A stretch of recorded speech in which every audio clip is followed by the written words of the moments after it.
people were saying they'll never go back to work again. You know, Google, Facebook, Oracle, Adobe, all these companies in the South Bay were not going to open their offices. Now we're starting to see some employment rules come out, and that they really are all over the map, so it has to do with where they work. So some people are being told, no, you got to come back 2 days a week now. And those people are saying, well, 2 days a week, I can still live an hour and a half away. Some companies are saying, no, you will get back in the office now. Everything's safe and come back in. And so that's what we think is really slowing down this migration, because when everybody in California thought they were going to be able to live and work, you know, from home and do whatever they want, the migration was extremely heavy because, I mean, let's face it, the Bay Area is a great place to live, but if it costs you $2 million to buy a home and you can live anywhere else and still have the same job, you're going to move. And that's what people were doing. They were moving out that. Yeah, exactly. But even, you know, there's a great example, Truckee being, you know, for those on the call, a second home community up in Lake Tahoe.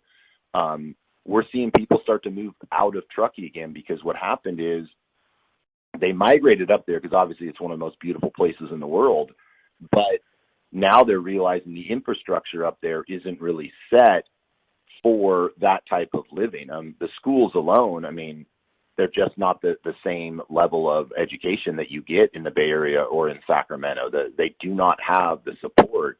And so when you're looking at API and test scores of schools in Sacramento and the Bay Area versus Truckee, they're night and day. And so I think a lot of people are realizing, wait a second, my kids are getting a different level of education up here. So some will stay for the long haul and try to change that, and others are saying, no, let's just kind of move our way back down the hill a little bit.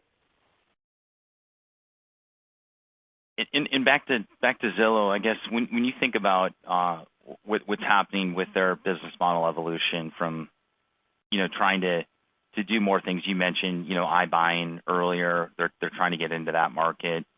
I guess maybe to focus just on that, do you feel is that a tailwind or a headwind for you and your practice?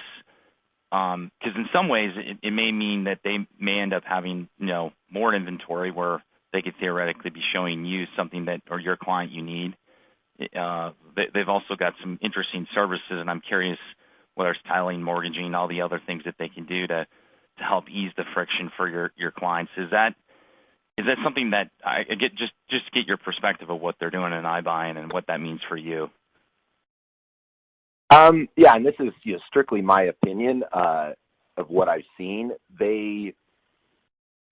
What they realized for, you know, the beginning of time, they were the ones getting the web traffic. They beat the real estate industry with a very nice, easy search engine that people could go and search for homes. And that was the number one site. And then the Zestimate became this huge driver. Everybody wanted to see what their home was worth. And then Opendoor really came out and trumped them with the offer. It trumped the Zestimate because people thought, well, it's one thing to see what my house is worth. It's another thing to have somebody actually make an offer on my home, whether I'm thinking of selling or not.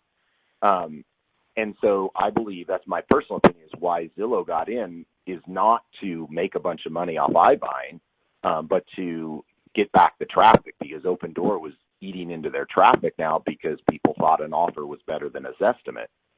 And you've seen that now Zillow has changed their Zestimate on many geographic areas. If you log in to get a Zestimate, you don't get it. You actually get an offer. And they're trying to make the Zillow offer the new Zestimate.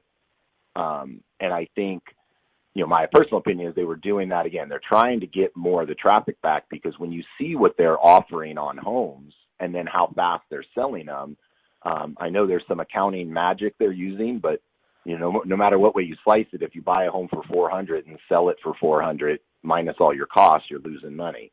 So we're seeing what they're buying homes and selling homes for, and they're not making a profit on the flip. So in our eyes, it's almost like a marketing thing. If we can get the traffic to continue to come back to our site and control that traffic, you know, that can drive the Opendoors out of the market.